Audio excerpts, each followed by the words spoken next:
Mojih 10 omiljenih pitanja za vas iz knjige Pitanja. Mesto broj 10. Kada ste se poslednji put stvarno smejali sebi?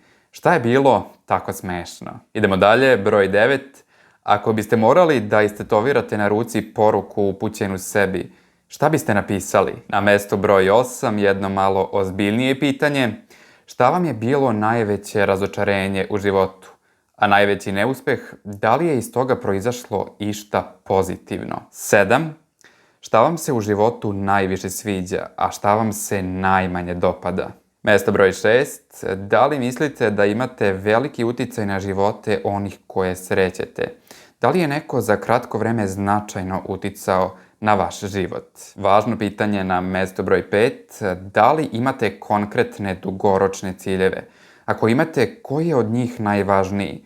Kako ćete ga ostvariti i koliko bi vam to poboljšalo život? Broj 4. Koji je bio vaš najlepši san, a najgora noćna mora?